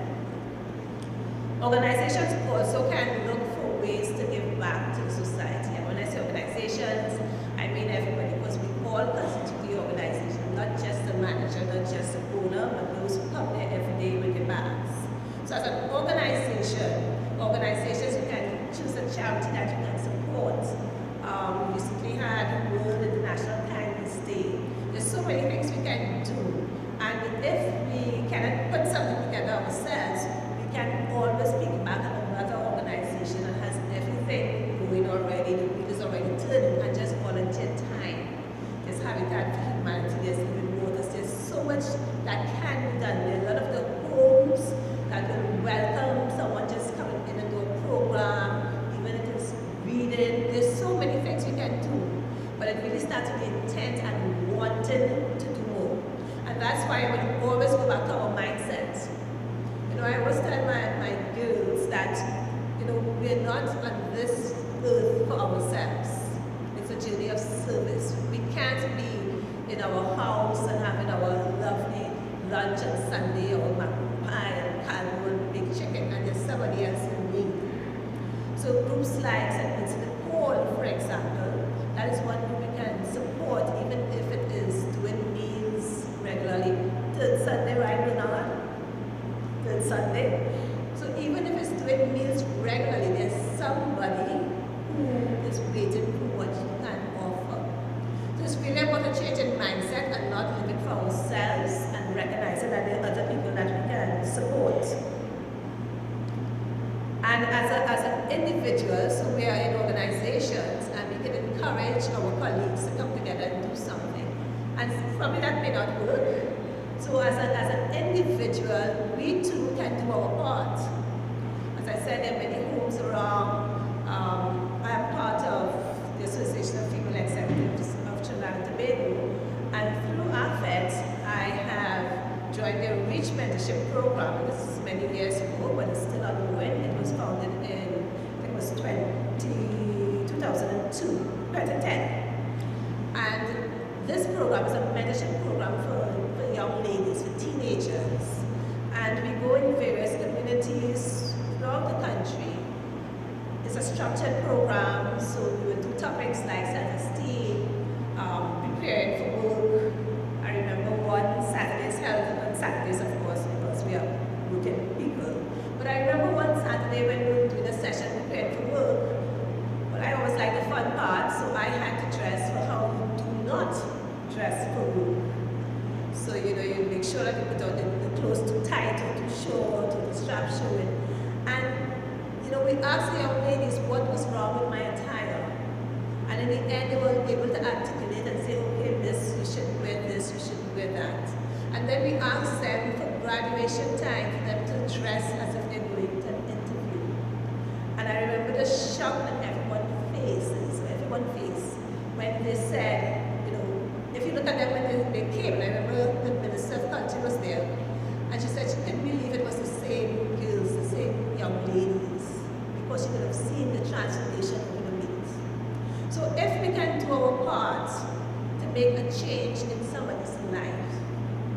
we can encourage them to dream a little bit more.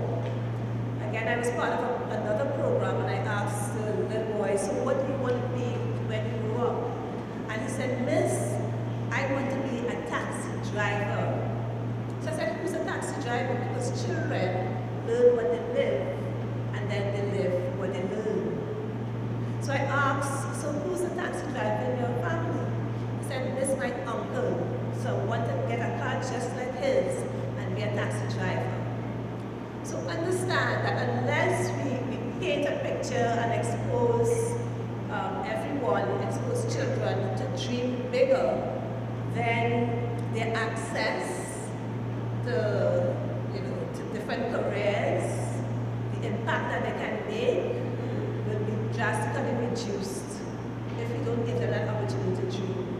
So in terms of how we can create or contribute to a just society, we can do it as an organization, we can do it as a group, as I did with AFET, but we can also do it as an individual, because there's somebody somewhere waiting for a word that you have to offer. And I remember recently a friend of mine asked me to come into a program with her. She has this Helping Hands program at St. Jude's School. And she's an artist, so she uses art to build their self-esteem, again, to allow them to dream. So I went on Friday and I did what we call an emblem, like a coat of arms, and I asked them to draw their dreams and say what they want to be. And I remember putting on large kind of circus kind of glasses, because I use props when I train. And I said, these are magic glasses. And through these glasses, I can see your future. I remember about 15 minutes ago, they told me what they wanted to be, so I was able to see through their future. And I shared with them that I'm seeing a police officer with her clothes neatly ironed, being so proud, walking down the streets and being revered, and how everybody's looking up to her. And then I saw a hairdresser with her calendar booked. People have to really book her in advance, and how she was this well-known hairdresser, making people look beautiful. And for them at the end of the session, they kind of clicked, and it made me think a little bit more how such a simple session can really make a difference in someone's lives. And we went on to ask them, what do you need to do so when you come out here from St. Jude's that you don't come back, that this will just be a memory. And I'm sharing this with you so that we can see a just society doesn't happen just by chance. It takes all of us, organizations as a whole, associations and groups, and each one of us as an individual can make a difference and can make an impact. And as I was sitting there, I had this quote, and I said, let me just share with you. And it's actually from the Bible. And it says, learn to do good, seek justice, correct oppression. And that's what I say here. And I think as we sit here and as we listen, and it's more than just gaining knowledge, because knowledge is good, but putting the knowledge to use to build a just society is so much better. Thank you.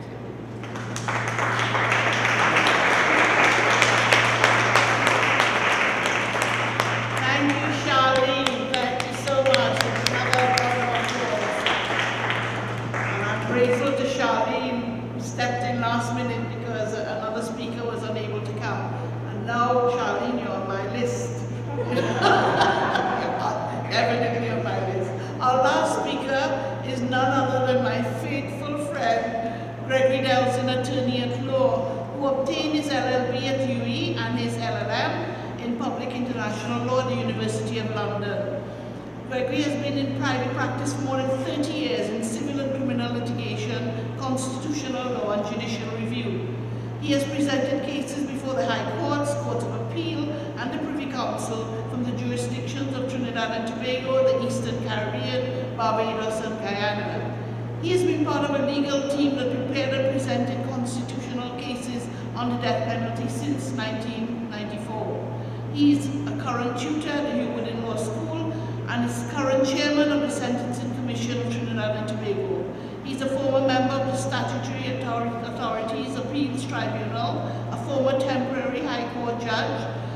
of the panel of experts at the death penalty project in the United Kingdom and has been an ad hoc counsel to the President of the Republic of Trinidad and Tobago from 2013 to 2018. He's a founding member and current head of Trinity Chambers in Port of Spain and is consultant counsel to several law firms in the Eastern Caribbean. Let's welcome Gregory Delson.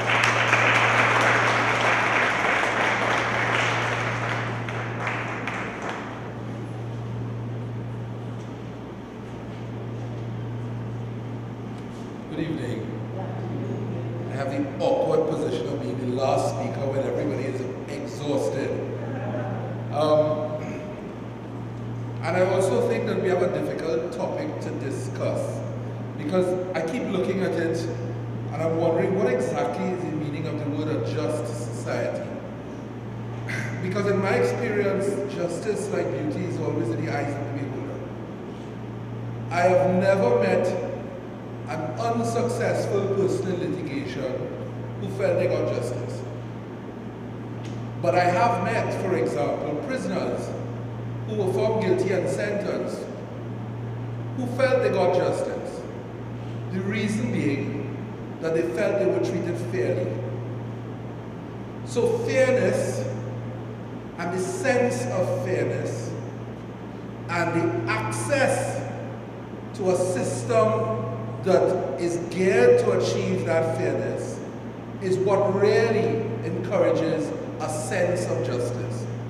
So when we look at all the infrastructures that we have in society, the courts, different courts, if those institutions and those laws do not provide a sense of an access to justice, they are useless. Because the law is not meant simply to put persons in prison or to give people money or to achieve a particular result.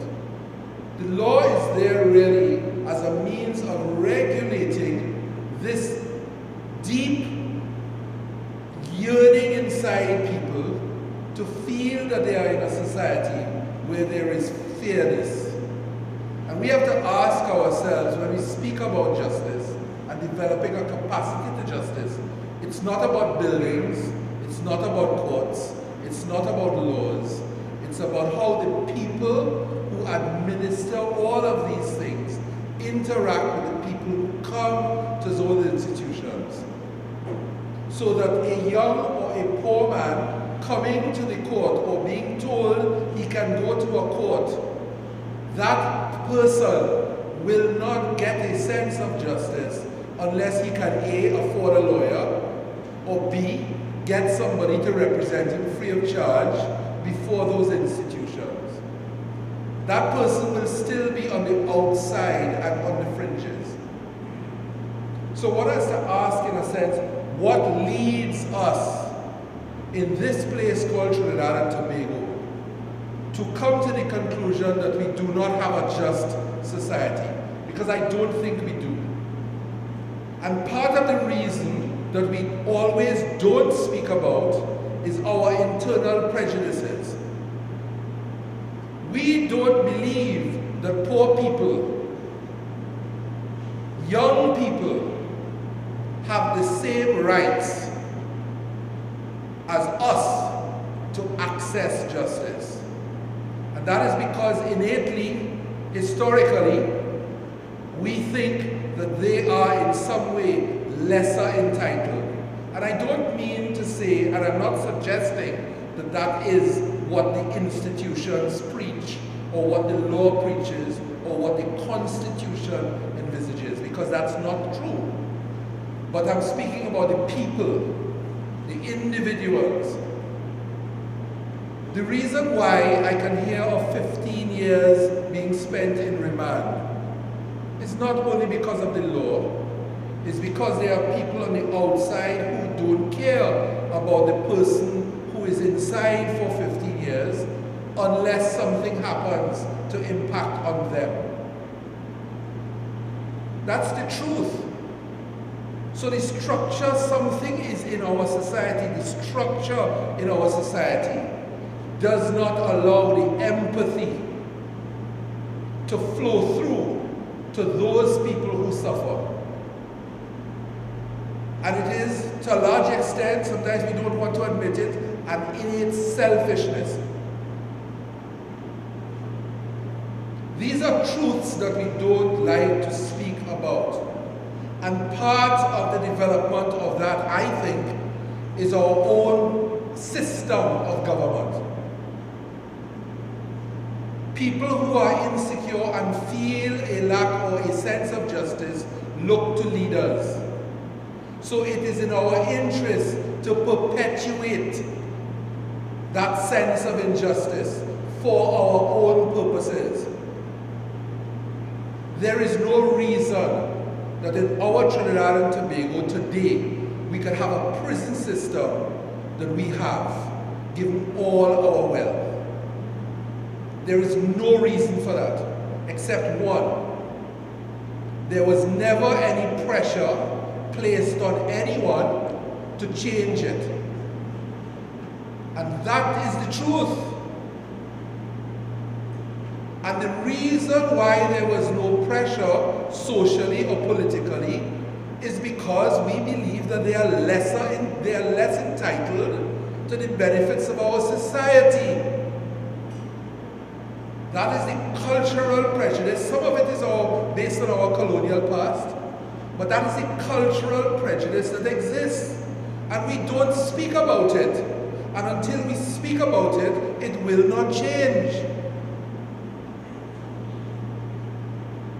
It is, as a lawyer who I have been around for a while, and it always, to me, it's stunning when I see the way people react to different issues. Let me give you a good example of what I'm speaking about. Many years ago, not many years ago, but a good while ago, we were arguing a case where we were trying to suggest that the persons in prison were entitled to better prison conditions than they were in. And we were using the example of persons on death row who were spending 23 to 24 hours in a cell. The cell was 6 feet by 7 feet or 8 feet, with no access to light, no access to exercise, and they were kept in that cell for 23 hours a day because that was a regimen that was inherited by the English when they had an active death penalty, where persons were not supposed to be held on death row for more than 7 days before their execution. But there were persons on death row for 10, 12, 15 years with that same regimen. We went before the court and the Court of Appeal to suggest that those prison conditions were cruel and unusual punishment, and used the international standards that Trinidad and Tobago had signed up as to how prisoners ought to be treated. And our Court of Appeal said that you can't look at those international standards because each standard had to be looked at the conditions of a particular society. And Trinidad and Tobago was not as developed as other societies. Therefore, the prison conditions in Trinidad and Tobago were good for Trinidad and Tobago. The impression being given, therefore, is the poorer you are, is the more cruel you are entitled to be. That is stunning. And that law, that case, and that law still exists. So that there's a second point, and it is this. Also something we don't talk about, the hypocrisy. Trinidad and Tobago is a signatory to many international conventions. Many international conventions that deal with human rights. Yet Trinidad and Tobago, when faced with complaints before those international bodies of breaches to the treaty, what did they do? They withdrew from the treaties. They withdrew from the treaty obligations. And the argument of Trinidad and Tobago was that the sovereign and domestic rights of Trinidad and Tobago are different from its international obligations.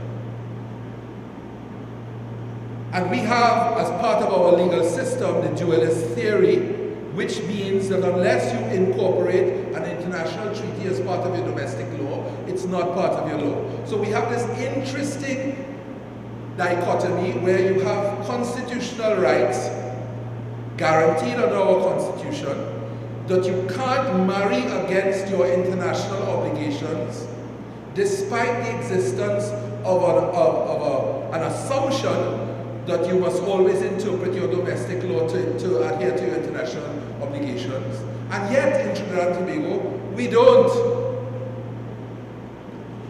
Want to get a good example? Trinidad and Tobago has never acknowledged the right to a speedy trial. Our courts have said no one in Trinidad and Tobago is entitled to a speedy trial as of right. That's why remand is the way it is. Because nobody on remand can come to the court and say, I have been there for 21 years, I ought not to be tried, release me. Because you don't have a right to complain on that lack of a speedy trial. That's our laws. You don't hear a soul in Trinidad and Tobago saying anything about it. That's why I speak about the hypocrisy. So when we speak of a just society, the conversation has to start with honesty. And really, because a just society is, as I said, in the eyes of the beholder, what you really ought to be saying is, we ought to develop a society that encourages a sense of justice. The institutions, all of them, must work. They must work speedily. They must be staffed by the right individuals. They must be funded. Because the infrastructure is there.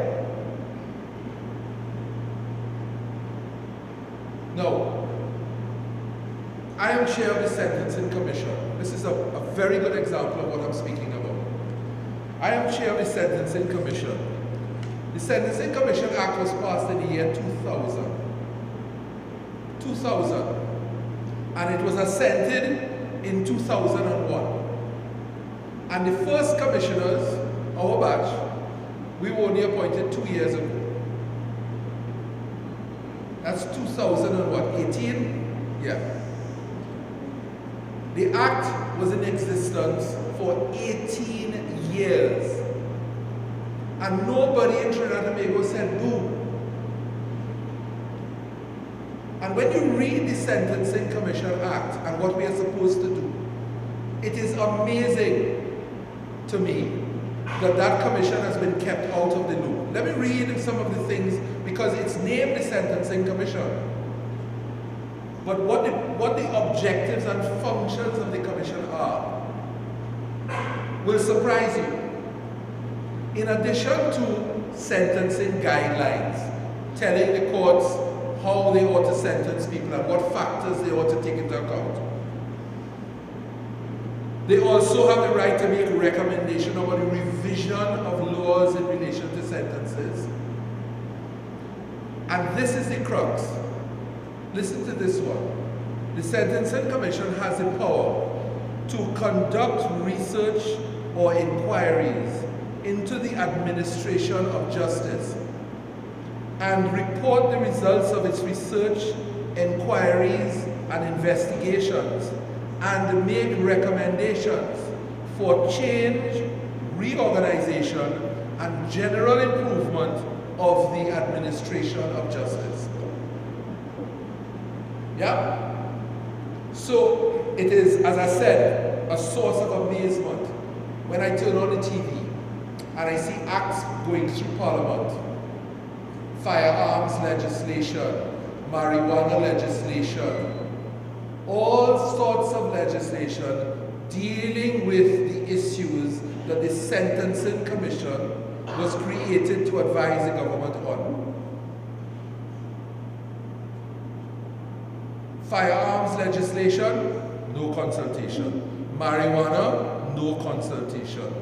Bail, no consultation. And what is even more interesting about the Sentencing Commission, part of our mandate is not just to advise.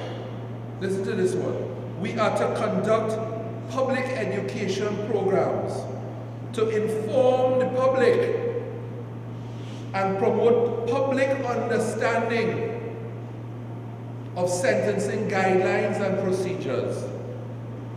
And we are supposed to report to the minister every year and make recommendations in relation to all of these things. And the way we do it is also interesting. The Sentencing Commission is required to go out in communities. We are required to, let me get it here. We are required to make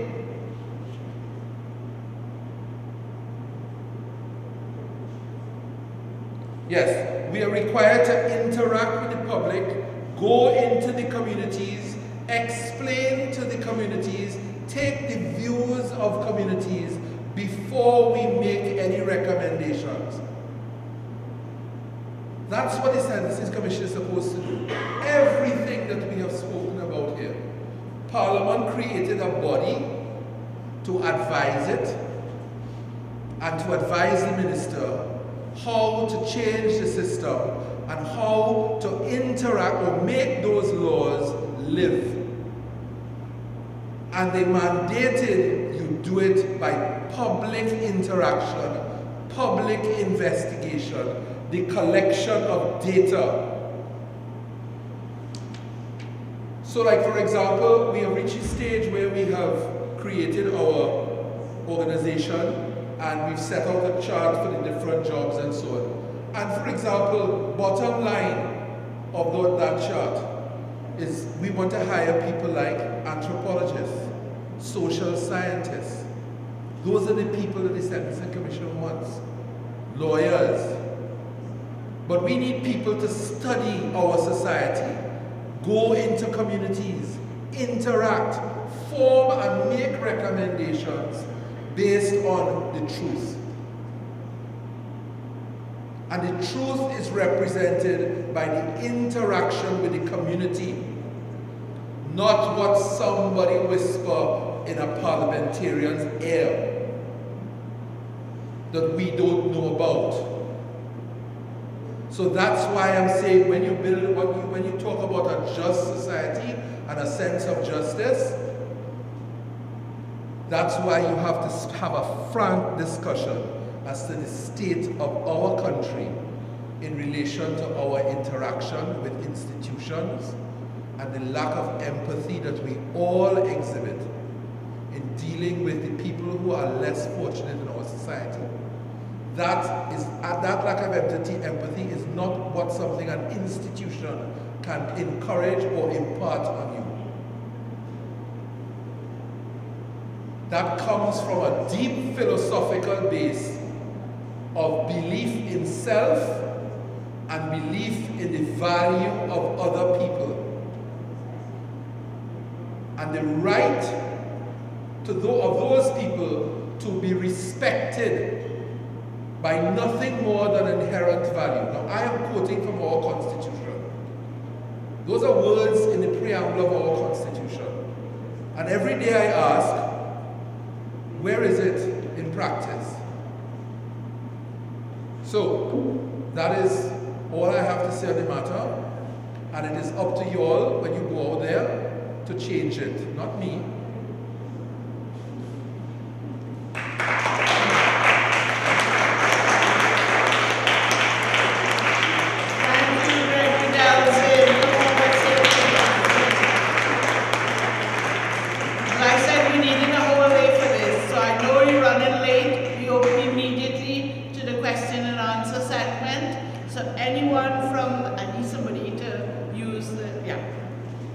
Any questions to anyone on the panel or to all of them?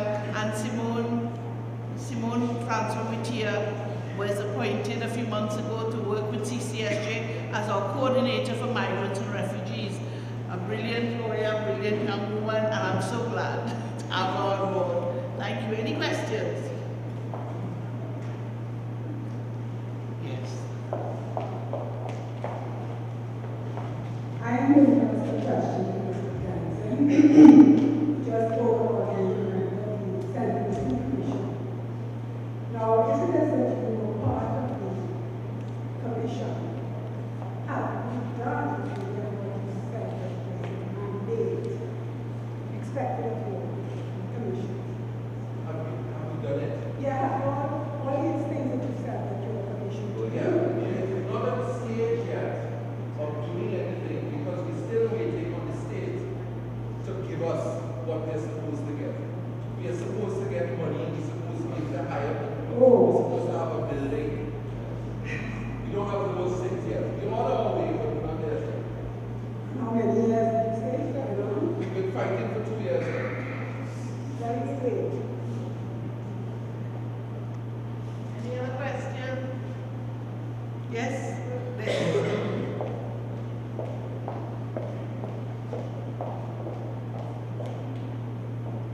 Thank you. I have a question for Father. So I'm always curious when I see the church kind of try to intersect with the state a little bit. So I made a comment about the family living basis, obviously, and it's reasonable. It needs to be able to address it. It's reasonable. So what would you say the government have to do to facilitate that?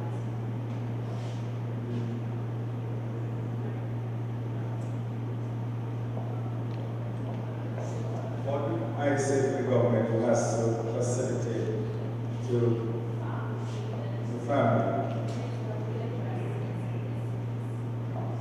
Well, from what I was saying, I don't think that at the moment that the government is in a position to do that. In fact, sometimes the values that the government will be led by themselves are corrupt. And that is why I'm saying that it's about giving the people the capacity to realize that what it means is wrong and helping the people to know the values that they want so that they can change up the structures in the society so that those structures will serve the people well. It's like our God was talking about all the things about the courts and some of these they have bad values. So then the structure will not work. You see, you have to have the ideological structures, the values that must influence the operational ones so that they will work and serve the people. So I don't think that the government is in a position to do that. The government here might be listening a lot to the United Nations and some of the values that they have. We as Catholics don't believe they're good values. So then we are saying that the people, that is why the people must know. The ordinary people must not just wait on people in government or in the services to dictate to them what their future must be. But they must seek to find out for themselves so they can participate in the idea of subsidiarity in deciding their future. Any other questions? Yes.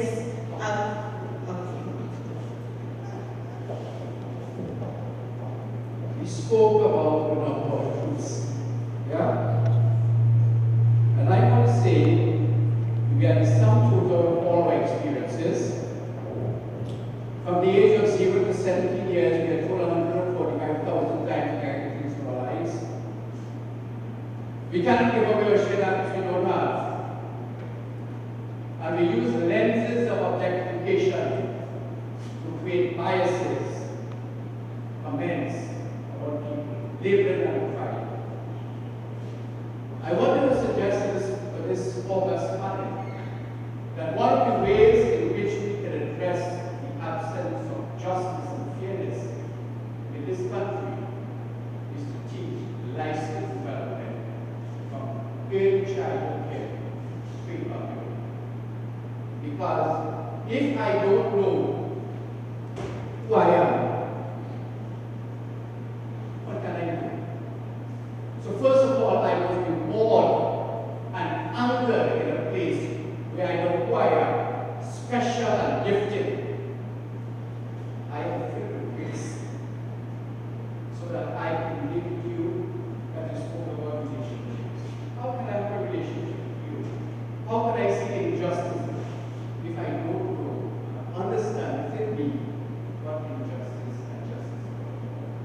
So I'm saying to the panel that we ought to look at one question. If you look at the solutions and transformation, then we need to look at teaching and sharing and life development in all our social institutions. Thank you. Anyone have a word to respond? Just a comment. Thank you for that excellent comment. Life is a little child in your life. Yes, Your Excellency. Thank you very much for all the presentations. I think we're very many different dimensions to the same problem. And when you're speaking to the inefficiencies of the judicial system, particularly the criminal justice system, in your mind, what would be the most important elements to address in order to have the biggest impact on introducing more efficiency in the system? The question is to thank you for the answer. Anyone want to start?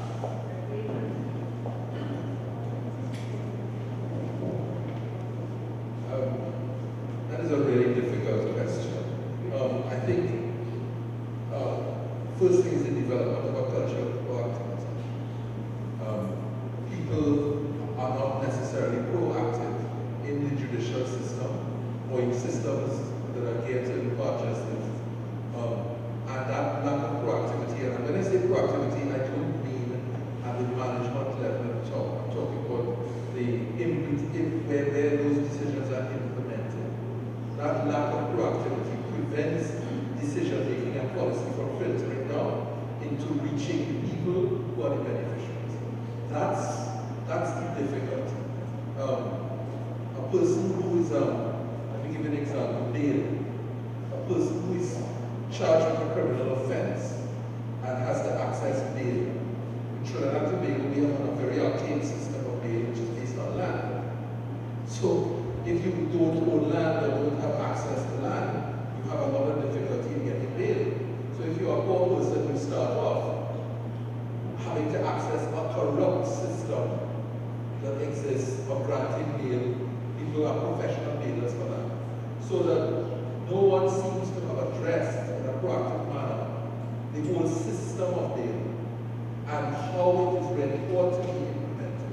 And if you have a proper working system of bail, you attack remand. You see? You attack speedy trial. That's what I'm speaking about. You have to think like that. And I don't think that is there. Since I also spoke about criminal justice system, it's not an easy question, there's no one answer. But I think one of the things I tried to do in my presentation was to show the intersection between different legal frameworks. So when I talk about work and criminal justice and all of those things, how they come together, and even how they impact on the society. So I think that we have to start with making those connections in people's minds. Because I think right is correct. And perhaps not so much of people don't care, but I think they're invisible lines. People don't see it, so they don't see when I talk about the split shift and the one who's working 2 shifts and the children is not supervised, then 455, then ends up in for 15 years or whatever. We are all saying, okay, let's jail people for the know how long we are free. But we don't see that the choices that we made along the way in all of these various areas, company law, labor law, all of these other things, disabilities, all those discrimination things, we don't see that they have an impact on the criminal justice system. And that has to do with activism and policy. It's our task to make sure that happens because the state is not going to do it on its own. No government will do it on its own unless we tell them that it has to be done. It doesn't matter what party. Any other question? Comment?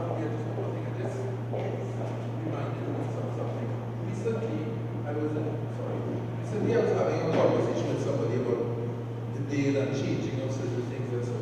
And I want to give you an example of the attitude in Trinidad, where we were speaking about different types of sentencing regimes, where for certain offenses people could just be retained jail and come out and work. Or a system where you can meet with the offender meets with the victim and shares, and there's a forgiveness, there's an element of the panchayat system, which is a system system that was brought over from India, racial communities, and I thought we could even discuss those things. The attitude to that kind of change was, sorry, that is too radical. Weekend jail is too radical. Our community solving its own criminal problems is too radical. Because people don't want to think outside the box. That's an example of the pushback question. Thank you. And restorative justice, of course, as we know, is the way to go. For our next question. I just want to comment on my brother's suggestion, which actually I do agree with. And I'll add, our social institutions are not just targeting young people, but adults also. And as John indicated, it's a matter of empathy. I spoke about sitting down and enjoying a Sunday lunch when somebody else is hungry. And empathy is a skill and it can be taught. So I do agree with you. If we have empathy, then there's so many conflicts we could get into, and then we'll see when somebody's hurting and help. We got another question? Yes. Especially to Professor Bellarmine. You mentioned about some of the difficulties, so just like the situation with the metal plants going out of business. You have quite a legal plan to there. How does the law society fit in with advocating for things like that? Or even, and do you see law students themselves wanting to advocate for such things? Or are they just thinking about how they can get paid? You know, I already got into trouble in law society about fees. You want me to criticize the law society again? But I mean, clearly, the law society, I think, has a role in just some of these things speaking out. They do have seminars. I think there's one every month or so. But it tends to be internal. I mean, educating attorneys, which is good. But I do agree with you. They could be a lot more vocal in leading on some of these issues. And that is something, as to law students, we say, well, clearly we have in our curriculum, and certainly for me, I am, as a lawyer, my own activism includes trying to ensure the curriculum, grows and expands. So we start with the human rights clinic, which is where I talk about some of the cases. So we have a duty at the university as well. But I would like to say I have observed, when Gregory said 31 years in practice, I realized I was 31 years in academia. So gosh, it's a long time. But I have seen a change in our young students' generation coming up. And they are becoming a lot more, not just aware, but they want to know about these things and they want to do something about it. The difficulty is harnessing them because they won't necessarily come to things like these. I didn't know about it. What I do know is I make sure that they are part of the panel. That's one of the things they speak on our behalf. This movement of refugees, national symposium, which are very well too. And it's all hearings for the commission. But they are more into the Twitter and all those things that I don't quite understand. So we may have to reach them in different ways, but it's a worldwide phenomenon. Young people are interested in human rights and so on. They are. And it's not maybe the traditional way, and it's also perhaps because the world is much more uncertain than when we were growing up. Things are uncertain. So they're concerned about their future. So it's our responsibility to bring them to the table. In their language, by the way. Okay, we got a last question, and then Simone will deliver the vote of thanks. So this is something of a controversial question. Would you say that the elitists of this country That's another question. There's an example. I think that's a whole other topic, but it's part of what we talk about within a just society. Do we have an education system ready that will enable our young people and adults to flourish, to realize their potential? So, but thank you for raising it. It is important as part of this whole concept of what a just society is. So I'll ask Simone now to deliver a vote of thanks, and don't leave before you get some refreshment. Thank you all so much.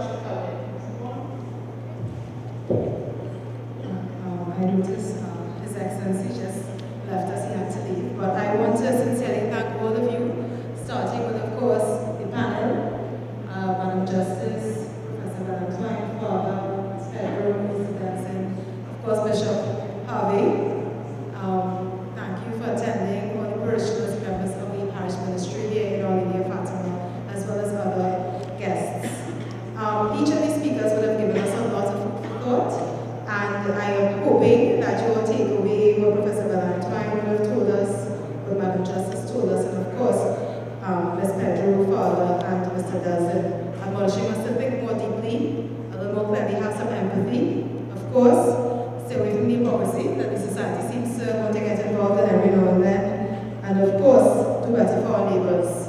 So I'd like to end with the social justice prayer. Pray for peace and justice. So, me.